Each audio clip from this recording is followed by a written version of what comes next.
안녕하세요. 좌포의 부동산 경매 필살기 김종성입니다. 오늘은 2019년 7월 15일 월요일. 밖에는 촉촉히 비가 내리네요. 오늘은 이 재산세 두 번째 시간을 가지게 되는데요. 이 재산세 설명을 들어도 상당히 헷갈리고 어렵습니다.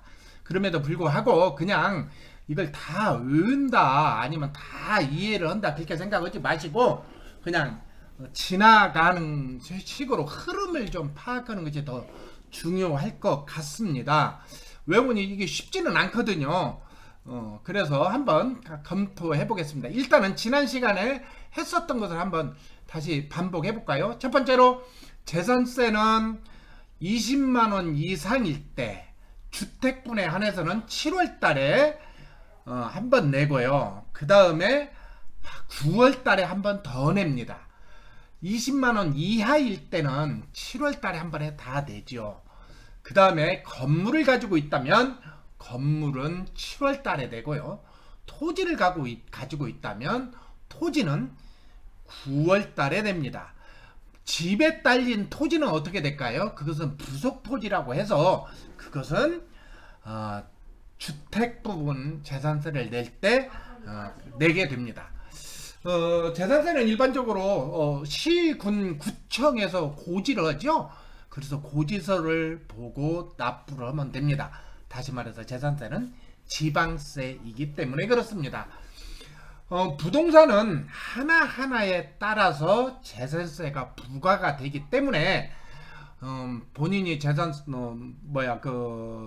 집 와이프하고 부부간의 공동 명의를 가지고 있다고 한다면 재산세가 한 번에 나오는 게 아니고 그것도 나누어서 그렇게 고지가 된다 그렇게 보면 되겠습니다. 이번에 이제 우리 올랜드님도 재산세 고지서 받았나요? 네, 이번에 받았습니다. 좀 크게 얘기해서요. 네. 어떻게 고지서를 받았어요? 네, 받았습니다. 어떻게 받았어요? 이번에 이제 카카오톡으로 이번에 통지가 오더라고요. 재산세를 카카오톡으로 받을 수 있어요? 네, 이제 카톡하고 이제 지방세하고 서로 이제 연계되는 그게 있어서 네. 카톡으로 통보를 받고 이제 납부도 지금 카카오페이로 하려고 지금 계획을 가지고 있습니다. 그러면은 지금 벌써 재산세 냈어요? 아니요, 아직 안 냈습니다. 왜 안 냈어요?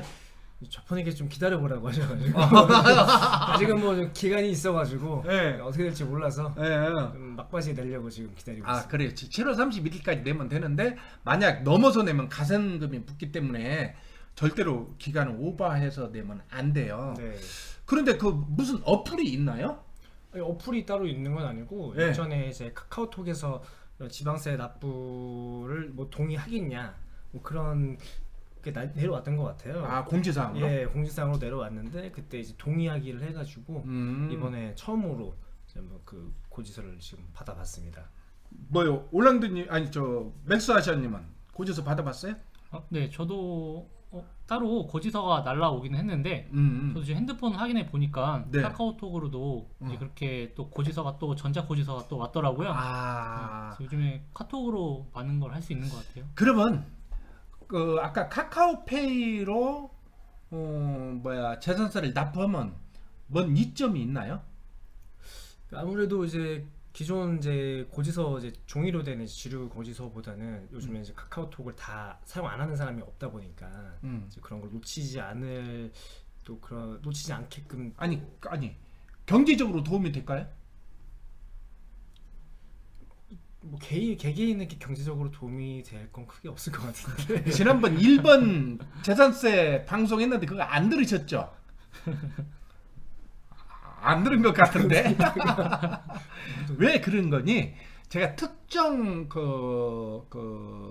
카드 회사를 얘기하는 건 아니고 롯데카드로 재산세를 납부하면 롯데카드에 포인트가 적립이 돼요. 네. 그렇죠. 그러면 포인트가 적립되면 그 포인트는 현금처럼 쓸 수 있잖아요. 네. 그렇죠. 다시 말해서 몇 프로의 현금을 받을 수 있다는 거예요. 카드로 내면. 네네. 그 뭐요? 오런더니 카드 회사 근무하잖아. 네, 그렇죠. 알고 있습니다. 그걸 선전을 그걸 해야지. 사적인 또 좌포님 방송에 또 그런 내용을 말씀드리고 그다음에 이제 재산세는 과세 기준일이 6월 1일 현재 소유자에게 부과되는데요. 그러면 내가 두 사람한테 질문해 볼게요. 오늘 6월 1일이에요. 오늘. 네. 이제 계약은 예를 들어서 5월 2일 날 계약서를 썼고, 그래서 잔금을 6월 1일 날 내기로 했어요. 그래서 오늘 2시에 만나서 잔금을 냈고, 그 다음에 나는 셀프 등기를 하든지 아니면 법무사를 불러서 등기를 해서 오늘 등기 접수를 했어요. 그랬을 때 이 재산세는 누가 낼까요? 외국인이 과세 기준이 6월 1일 현재 소유자라고 했거든요.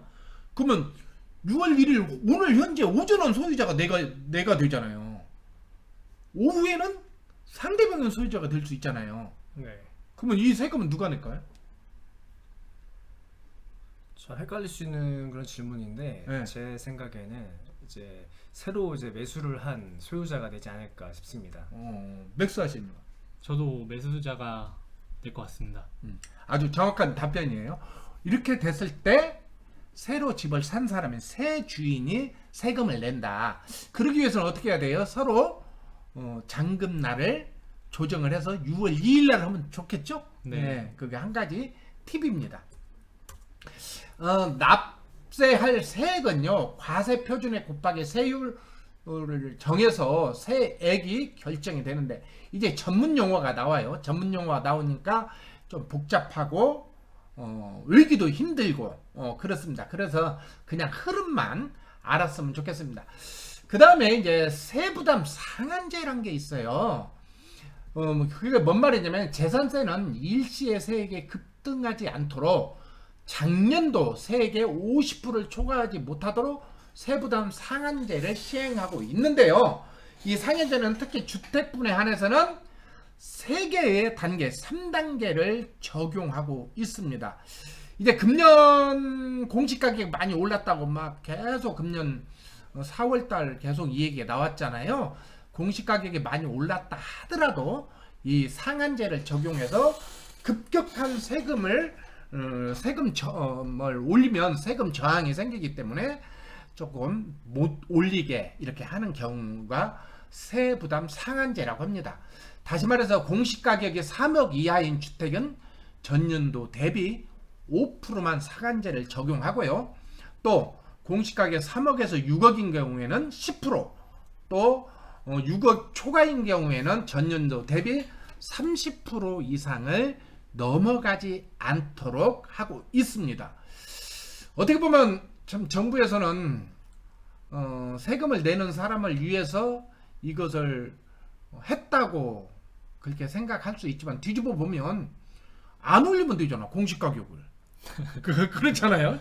공시가격을 이빨이 올려놓고 이빨이 이런 표현 하면 안 되네. 이 일본 말이잖아요. 요즘에 일본하고 참 하여튼 머리 아픈데 순간 튀어나왔습니다. 죄송합니다. 아무튼 그래서 재산세 상한제라고 하는 것은 혹시 맥스 하시님 설명 한번 해줘 보시겠습니까? 읽어보면서 설명해도 되니까. 상한제는 이제 급격하게 재산세가 이제 상승할 수가 있다 보니까 그거에 대한 부담을 좀 덜어주기 위해서 이제 그 부과하는 상한선을 이제 어느 정도 적당한 선으로 이제 딱 잡아 놓는 거를 예를 그렇게 생각하면 될 것 같아요.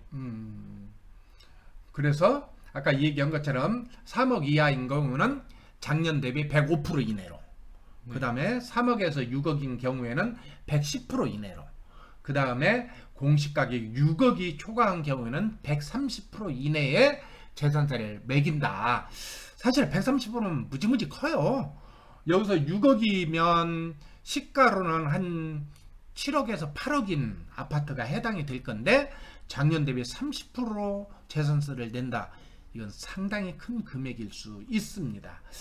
재산세를 계산할 때 이렇게 이제 이렇게 공식이 있어요. 공식을 가지고 재산세를 이렇게 계산하다 보면 틀리는 경우가 있어요. 이런 것은 정확히 대입을 했다 하더라도 이렇게 상한제 때문에 틀리는 경향이 있다. 혹시 이런 경험 있나요? 맥스 아저씨님 그런 경험 있나요? 아니요, 저는 아직 그러면 작년에 세금 계산서 나왔을 때 뭐 정확히 계산해봤어요? 네, 계산은 해봤는데 네. 제가 계산한 그 값하고 네. 이제 잘 안 맞아서 아, 한번 이렇게 전화는 해봤어요. 그랬더니 전화해서 이제 다시 한번 확인해 보니까 이제 거기서 어떻게 계산하는지 정확히 다시 알려줘서 네. 다시 또 그냥 확인하는 이제 그런 절차를 한번 밟았던 적이 있었어요. 그러면은 맥스 아시아님이 잘못해서 틀린 거예요? 아니면 세무당국이 계산을 잘못했던 거예요? 제가 아마 계산을 잘못했던 것 같아요. 아. 그때 처음 하는 거다 보니까 어. 좀 이렇게 그래서 이제 제가 작년에 우리 회원들한테 이렇게 얘기했어요.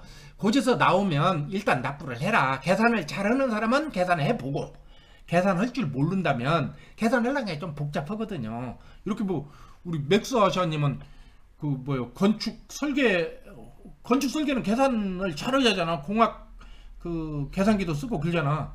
그게 또 좀 다릅니다. 달라요? 네. 그래도 수학을 좀 잘하는 거 아닌가? 수학을 공학- 잘해, 산수를 잘해. 건축학은 산수예요. 그러게. 근데 건축- 산수 되게 어렵더라고. 네, 어렵죠. 이거 계산하는데 상당히 어렵더라고. 네. 그래서 이렇게 어려운 분들은 굳이 계산하지 말고 세금을 다 내고 난 다음에 10월 달이나 11월 달 정도 돼서 그 해당 구청 세무과로 연락을 해보세요. 그래서 담당자 바꿔달라고 해서 주소하고 인적사항을 대면 왜 전화했냐 그렇게 물어봐요. 그러면 제가 재산세를 냈는데 계산해 보니까 좀 틀린 것 같다. 확인 좀 해달라 하면은 그래요? 하면서 그 부분이 막 확인하더니 잘못됐네요. 그래서 환급해줘요. 특히 이제 금년 같은 경우에는 주택임대사업자 등록을 한 것은 차이가 좀 커요. 왜 그러니 9.13 대책 이전에 주택임대사업자를 등록했다든지 9.13 이후에 주택임대사업자를 등록했다든지 아니면 또 2018년 4월 30일 이전에 주택임대사업자를 등록했다든지 또 그 이후에 등록했다든지에 따라서 감면이 달라요. 재산세 감면이. 네. 주택임대사업자 등록을 하면 재산세를 감면해 줍니다. 그런데 주택임대사업자를 등록을 언제 했느냐에 따라서 감면 프로스가 달라진다. 그렇기 때문에 그것은 이제 다음 방송에 한번 더 말씀드릴 거예요. 그것을 했는데 내가 잘 모르면 전화해가지고 한번 우겨보란 얘기죠. 틀리다 이게. 그럼 그분이 세세히 설명을 해줄 겁니다. 재산세 표준액은 재산세는 토지와 건물을 포함한 가격을 과세 표준액으로 계산하는데요. 다시 말해서 주택 시가 표준액 곱하기 공정시장가액률 60% 곱하기 세율을 적용합니다. 이게 이제 벌써 이제 전문 지식 나오니까 힘들어요. 그런데 이거 다 외울 필요가 없고 반복 시청하게 되면 조금은 도움이 되지 않을까 그런 생각이 듭니다. 첫 번째로 주택의 경우 시가 표준액은 매년 4월 30일 국토교통부에서 고시해서 개별 주택 가격 및 공동주택 가격을 기준으로 이렇게 하고 있습니다. 또 그 밖에 건축물 같은 경우에는 신축 가격 또는 구조, 용도, 신축 연도를 고려해서 매년 1회 이상 국세청장이 산정 고시하는 가액을 기준으로 하고 있습니다. 자, 한번 더 볼까요? 그래서 공동주택 가격, 개별 주택 가격, 공시가는 어디서 확인할 수 있을까요? 우리 오랑도님 이거 어디서 확인할 수 있을까요? 감정원 사이트나 네. 국토교통부 사이트에서 확인이 되는 걸로 알고 있습니다. 아유, 잘 알고 있네. 부동산 투자자라면 기본 상식이 아닐까요? 그래요? 어디서 컨닝한 거 아닙니까? 아닙니다. 네, 그렇죠.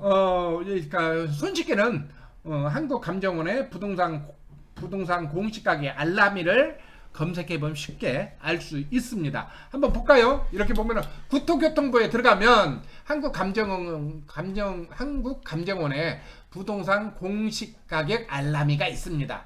그래서 그 알람에 들어가면 공동주택 공시가격, 표준 단독주택 공시가격, 개별 단독주택 공시가격이 있으니까 이것을 확인해 보면 공시가격을 잘 알 수 있습니다. 그래서 지금 여러분들이 컴퓨터로 이 방송을 듣는다면 잠깐 중단시키고 한번 국토교통부에 들어가 보세요. 그래서 내가 가지고 소유하고 있는 주택에 한번 주소를 입력해 보면 돼요. 주소는 입력하는 방법이 두 가지죠. 하나는 뭐예요? 집번호로 하고 하나는 도로명으로 하죠. 이게 이제 안 해보면 굉장히 헷갈려요. 그래서 이것도 좀 해봐야 됩니다. 한번 꼭 해보십시오. 그러면 우리 집의 공시가격을 바로 확인할 수가 있습니다. 공정시장 가액이란 이게 또 이제 전문 용어가 나오죠. 공정시장 가액 비율이란 납세자 부담을 고려하여 대통령으로 정한 비율인데 주택은 60%로 규정하고 있습니다. 다시 말해서 100%를 규정하지 않고 60%만 규정한다. 60% 규정한 거 많은가요? 작을 건가요? 많겠어요? 작겠어요? 많은 것 같아요. 네, 좀 맞는 것 같습니다. 한 20%면 어때? 네. 그러면 좋죠. 근데 왜 60%까지 둘까요? 일부 정부에서 이제 상한선을 60으로 두고 네. 좀 이렇게 뭐 20%나 30%로 책정을 해서 이제 좀 깎아준다라는 느낌을 뉘앙스를, 받들어. 예, 그래서 하는 과세 저항을 축소하려고 처음부터 뭐 그냥 20%로 하고 10%로 해주면 되지. 내 세무당국은 이렇게 하고 있습니다. 이제 과세 표준은 주택인 경우 아까 얘기 드린 것처럼 주택 공시가격 곱하기 공정시장 가액률 60%, 건축물 같은 경우는 70%, 토지 같은 경우도 70%로 이렇게 계산을 하고 있습니다. 한 예로 들어볼까요? 현 시세가 6억인 아파트라고 한다면 시가 표준액은 시세의 약 70% 선인 4억 2천만 원 정도가 되겠죠. 그래서 공정시장가액 60%를 곱하면 4억 2천만 원에서 60%를 하니까 2억 5,200만 원이 가세 표준액이 되겠습니다. 여기서 끝나는 게 아니고요. 또 있어요. 그래서 이게 양 어렵다는 거예요. 뭐가 있냐면 주택의 세율을 누진세가 적용이 되는데 0.1에서 0.4%까지 누진세를 적용하고 있다. 아니 그러면 처음부터 누진세를 거기다 포함을 시켜버리지 왜 누진세를 또 곱게 해. 그래서 이제 오늘 뉴스에 보니까요 양도소득세를 계산하는 그 사례가 약 30가지가 있답니다. 일시적 2가구 주택을 취득한 사람이 양도소득세를 절세하는 그런 팁이 약 30개가 있어서 법무법인 세무법인 같은 데서 양도소득세를 수임을 받아서 계산을 해주는데 이 경우의 수가 너무나 많아서 양도소득세 의뢰를 안 받는다고 합니다. 왜 그러니 양도소득세 계산 잘못했다가 나중에 가산세를 물어버리면 근데 어느 개인이 가산세를 세무법인이나 법무법인에서 계산해 준 대로 해가지고 세금을 냈는데 나중에 세무당국에서 잘못 계산됐다 해서 가산세를 부담해버리면 그 개인이 법무법인이나 세무법인에 소송을 제기할 수 있어서 그 책임을 피하기 위해서 안 해버린다는 거예요. 수임을 안 해버린다. 같은 의미에서도 여기 또 기껏 다 해놨는데 또 누진세를 0.1에서 0.4%까지 계산을 한다고 하니까 세금이 어려울 수밖에 없다.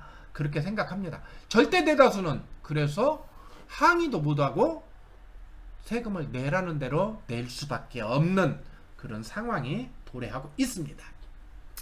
누진세는요, 뭐 금액이 크지는 않아요. 6천만 원 이하인 부동산 같은 경우에는 누진 공제액이 없는데 1,500만 원 이하는 3만 원, 3천만 원 이하인 경우에는 18만 원, 3억 이하는 18만 원, 3억 이상은 63만 원이 되겠습니다. 자, 한번 재산세를 구성하는 요소를 한번 볼까요? 크게 재산세를 구성하는 것은 4가지로 구성할 수가 있는데요. 크게는 재산세로 보지만 재산세 안에는 네 가지의 구성 요소가 있습니다. 첫 번째로 재산세가 있는데요. 아까 말씀드린 것처럼 재산세는 공시가격 60%, 그 다음에 금년도 산출세액의 과세표준에 곱하기 누진율 적용을 하는데, 이것은 다시 말씀드려서 또 하나 세부담률을 적용해서 5천만 원 이하, 아니 5% 이상 차액이 발생 시에는 공시가격의 105%에서 130%까지 한다는 거 아까 이제 말씀드렸죠. 그래서 이것을 토탈해서 재산세 항목이 첫 번째 되고요. 두 번째로는 도시지역분이라는 것이 있습니다. 도시지역분. 우리 한번 맥수아저님 한번 설명해 줘 보겠어요? 아, 네. 이게 도시계획세라고 보면 될 것 같은데요. 이게 도로나 뭐 개설하거나 아니면 상하수도, 뭐 공원 이런 각종 도시 계획에 필요한 그 비용들을 충당하기 위해서 이제 그 도시에서 이제 이 도시지역분에 대한 거를 부과를 하고 있는 걸로 알고 있어요. 네. 그래서 그 금액에 대한 것들이 이제 도시지역분이라고 보면 될 것 같아요. 네. 근데 그 맥수아저님 네. 가지고 있는 것이 시골에도 하나 있죠? 네, 시골에 하나 있죠. 예. 뭐 몇 단위예요? 읍 단위예요? 거기가 읍단이요. 시예요, 근데? 네, 시인데 읍이에요. 그게 시인데 읍이다. 읍 단위는 제외돼요. 근데 시인데 읍 단위도 제외되지만 지금 그 시에서 도시 계획이 있다면, 상하수도 계획이 있다든지 뭐 공원 계획이 있다면 해당이 될 수 있어요. 해당이. 네. 일반적으로 도시 지역에, 아니 저 지방 그 읍동 면은 일반적으로 감면 혜택이 높은데 도시 지역분은 해당이 될 수도 있다. 네. 아까 이제 고지서를 아직 안 받아봤다고 하니까 고지서를 받아보면 그 부분이 포함되어 있는지 포함되어 있지 않는지를 네. 확인할 수가 있습니다. 네. 똑같이 도시 지역 부분도 재산세의 경우처럼 공시가격의 60%와 여기는 누진세율을 적용하는 것이 아니라 단일세율 0.14%를 적용하고, 그 다음에 세부담 한도도 여기도 상한제도 적용을 합니다.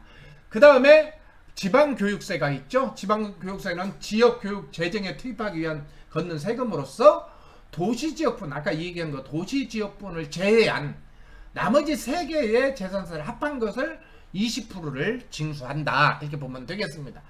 그 다음에 지역자원 신설세가 있는데 이것은 한번 설명해 줘 보겠습니까? 여기 우리 올랑드님이.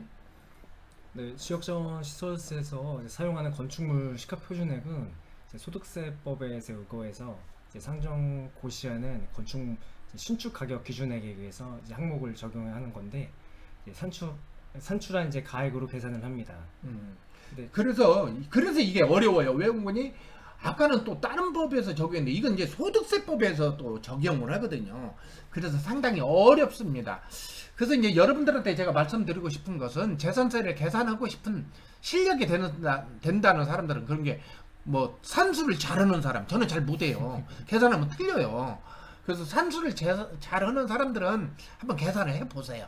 계산을 또 공식이 있으니까 계산을 해보는데, 내가 산수를 잘 못한다면 아까 말씀드린 것처럼 재산세 나온 대로 내고 난 다음에 구청에 전화해서 이거 재산세 틀린 게 나왔는데 한번 확인 좀 해달라 하면 친절하게 확인을 해줍니다.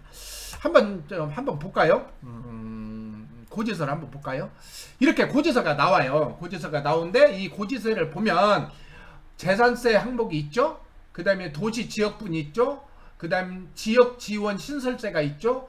그 다음에 지방교육세가, 이 4가지를 합해서 이렇게 재산세가 고지된다. 여기는 308,620원이기 때문에 반절만 내는 거예요. 이 재산세는 9월 달에 한 번 더 나옵니다.